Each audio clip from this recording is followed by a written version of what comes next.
This video is the top 10 most expensive paintings in the world to ever be sold. You feel me? Me personally, as I mentioned previously, I think a painting, I feel like the most of a painting has ever sold. And this is, I'm just speaking off of just my brain, not, I don't know actual research or nothing like that. But I feel like 500 mil. Like, I think $500 million was like probably the most someone has ever spent on a painting. I could be wrong. But if you're spending more than $500 million, I'm going to look at you sideways. I'm already looking at you sideways for spending $500 million on a painting. But I feel like that's okay. That's reasonable in a sense. But after that, I don't know. I don't know. But let's get into it, y'all. Oh, and if you're messing with the content, don't forget to follow. It means a lot, goes a long way. Follow for more content. I live stream every single day, so stay tuned for that. And I also be posting videos. Yeah. Masterpiece by Roy Lichtenstein, $165 million. Kicking off our list of insanely expensive paintings is Roy Lichtenstein's masterpiece. That's a painting? That looks like a comic. Created in 1962, the piece is an iconic work of pop art featuring Lichtenstein's signature Ben Day dots and a speech balloon, and is celebrated for its quirky narrative content that accurately predicted the artist's rise to fame. For years, Masterpiece hung over the mantle of American philanthropist Agnes Grunn's New York City apartment, but in January 2017, she made the incredibly selfless decision to sell the painting and donate the proceeds to starting a criminal justice reform fund called... Wait a minute. That one that looks like a comic, and that looks like, I feel like I actually have seen that painting somewhere. Or it got turned into like a magazine type junk, but that's what's up. Art for Justice. The sale was completed privately, and Masterpiece was bought by American hedge fund manager Stephen A. Cohen for $165 million. Holy moly! $165 million? I thought they were speaking thousands of dollars. $165 million? Oh my, I should have known when she said hedge fund. I should have just known. Number 9. Holy moly. Number 5, 1948, by Jackson Pollock, $166.3 million. Making his first appearance on this list at number 2 is Jackson Pollock with the 1948 work Number 5, 1948. A true work of abstract expressionist genius from the master of the form, Pollock's Number 5 oil painting was Is it speaking to y'all? of American business magnate David Geffen for many years until 2006, when it was sold in a private sale that evoked much speculation among art lovers. Though the identity of the painting's new owner is not a matter of public record, many people That's what's believe it up. to be They don't want that Mexican shit getting investor stolen. David Martinez, who seemingly paid $166.3 million for the privilege. Geffen's motive for selling the masterpiece was to raise funds for his bid to buy the Los Angeles Times. Oh, wow. Number 8. Can this be shown on Nuclear YouTube? by Amadeo Modigliani. It's a picture. $172.2 million. Taking the 8th slot on this list is New Couché by Italian painter Amadeo Modigliani, an oil canvas created in 1917 that is one of the artist's most widely exhibited and reproduced works.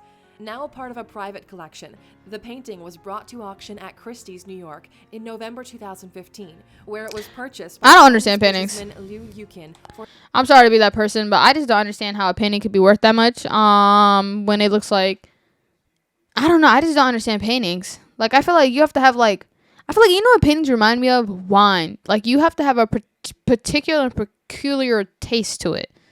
Like, I feel like you can only buy a painting in a sense if it's speaking to you. Like, if other people would be like, oh, it's this and that, and you don't see it, I feel like you wouldn't buy the painting. But if it speaks to you specifically, then you would. But at the same time, some of these paintings, for a staggering $172.2 million. Yeah, that's The crazy. prominence and importance of this painting can be seen in the lot notes for Christie's auction, which state that Modigliani's group of nudes resulted in a reaffirming and reinvigorating of the nude model as a presence in modern art. High praise Oh, okay. indeed. Modern art. Number 7. Les Pablo Femmes d'Alger, Picasso! Version O by Pablo Picasso. Oh, yeah. $181.2 million. Now that's art. Up next is a painting by a man known the world over, the one and only Pablo Picasso. Painted in 1955, Picasso's Version O of Les Femmes d'Alger is without a doubt the most famous of this particular series. In 1997, it was purchased for an undisclosed fee by British art dealer Libby Howie on behalf of an anonymous Saudi Arabian London-based collector. Version O arrived at auction for a second time in May 2015 at Christie's, New York, where it was expected to set a new world record, and that expectation was met when the Qatari Prime Minister Hamad bin Jassim bin Jaber Al Thani paid $181.2 million for ownership, the highest Holy price ever moly. paid at auction for an artwork at that time. At that time is crazy. At that time, y'all. You Number heard that? 6. Pendant Portraits of Martien Soelmans and Wapian Coppet by Rembrandt, $182 million. In a case of bang for your buck, number 6 on our list Someone is actually painted for that? a pair of artworks by Dutch master Rembrandt. Actually, his 1634 pendant portraits of Martien Soelmans and Wapian Coppet. This pair of full-length wedding portraits were painted separately, but have been kept together ever since their completion, and were sold in a private sale by Eric de That shit look Rothschild like in a September photo. 2015. Now that's In an art. unusual turn of events, the paintings were bought for $182 million Each? in a joint venture by the Louvre in Paris Or and together? the Rijksmuseum in Amsterdam. The two institutions are experimenting with a shared ownership system, in which the paintings will be shown in both regularly and also sent out on art tours. Before we head That's into what's the up. top 5 on our list, how about checking out our fun video of the 10 most expensive pieces of art that we think a child could have made? Click in the top right-hand corner for the cheeky video. Self-promoting Number 5. themselves throughout the video. Number 6, Violent Green and Red by Mark Rothko, $188 million. I know we Just lying. squeaking into our top I know 5 we is lying. Number 6, What is that? No hate, but like $188 million.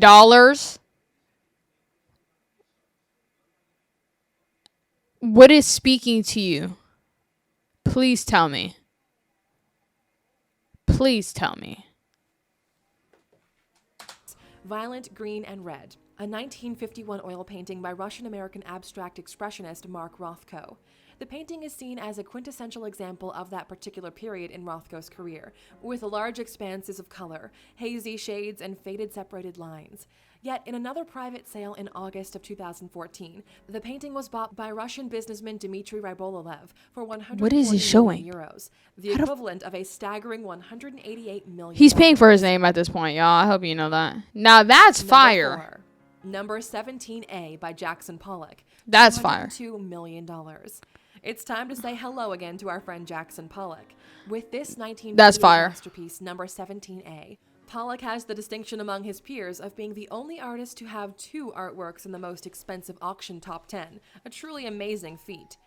Never Truly even amazing heard of feat. Jackson Pollock, we can guarantee that you will have at least seen images of this iconic painting before, and you might have heard of him referred to as Jack the Dripper for his distinctive style. For years, this painting was in the possession of David Geffen, the man who you remembered also owned Pollock's number 5, 1948. In 2015, however, number 17A was sold privately by the David Geffen Foundation to the American hedge fund manager Kenneth C. Griffin for an eye-watering $202 million. Take note of Mr. Griffin's name. He might be making If paintings could be sold for that much, then photos have to too. This don't make no sense. This don't make no sense. an appearance later on in this list. Number 3. Nefi Fa Apoipo, When Will You Marry? By Paul Gauguin, $212 million. Number 3 on this increasingly expensive list goes to Paul Gauguin's 1892 painting Nefi Fa Apoipo, When Will You Marry?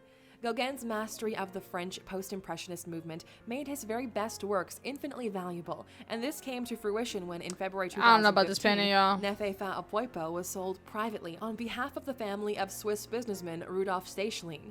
The lucky owner of this masterpiece was Sheikha Al-Mayasa bint Hamad Al-Thani, a member of Qatari royalty and a known art lover, who Did no one just hear what she just said? That woman is of royalty.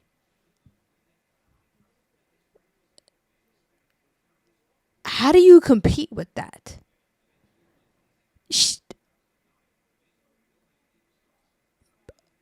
I know the penny she sold it for is probably chump change. They got generational wealth.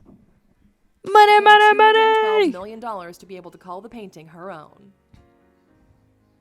Oh no, she 2. paid for it. It doesn't matter. She's royalty. $212 million is probably chump change. The Card Players by Paul Cézanne. Actually, I'll pay for that painting. $266 That one's fire. million. Just missing out of the top spot is Paul Cézanne's 1893 masterpiece, The Card Players. Painted in the latter years of Cézanne's career, The Card Players is actually a series of similar oil paintings that vary in size, setting, and number of visible players. The most prolific of which was bought by the Qatari royal family. Anyone starting to sense a theme here? In 2011, for the extraordinary sum of $266 million. This sale was arranged by Greek shipping magnate George Mbirikos, who had been the painting's previous owner. The Card Players series, featuring many of the original pieces, have repeatedly been featured in museum tours around the world, but this particular privately owned piece I like that is one. always represented by a replacement print. Number 1. Interchange by Willem de Kooning. I know we lying. I'm sorry. Whoever paid for that, what are you seeing? Because I want to see what you're seeing. I must be missing something. I don't know what it is. The vision isn't there, though. Like, I think they're paying for the name at this point. Here it is, the moment you've been waiting for. The most expensive painting ever. And I just want to say, I knew the most expensive painting would be less than 500 million. Now this is like old. This video is old, so I don't know. Like in 2023, even though it's now 2024, but it just started, that there might have been a painting sold nearly for 500 million, but I don't think so though. Ever sold at auction by far is Interchange by Willem de Kooning. The Dutch-American master's 1955 oil painting is a defining work in abstract expressionism, and in a transaction that feels very similar to anyone who has watched the entirety of this video, the painting was sold in September 2015 by the David Geffen Foundation for a phenomenal $303 million to, yep, you guessed it, Mr. Kenneth C. Griffin. This astronomical purchase means that Griffin is the proud owner of not one, but two of the most expensive paintings in the world. What an unbelievable claim to fame! Happy to share his love of art with the world, Griffin has arranged for the paintings to be on loan at the Art Institute of Chicago since... Nah, bro. You see how she used the key word of happy to share his artwork? No, this is a business move. The artwork, y'all, is a business move. Do you see how much this is selling for? Bro, your art, if you buy art, you automatically get a return of investment that's more than what you paid for. It's not like a car that depreciates value. Artwork, the more it gets sold, and the longer you have it, bro, the more people want it. Because now it's just like, ooh, and the simple fact that he's loaning it to a museum, which means is he's getting more money. So he just spent money to get it, but he's getting a return of investment by leasing it to the museum. So now he's getting his money back.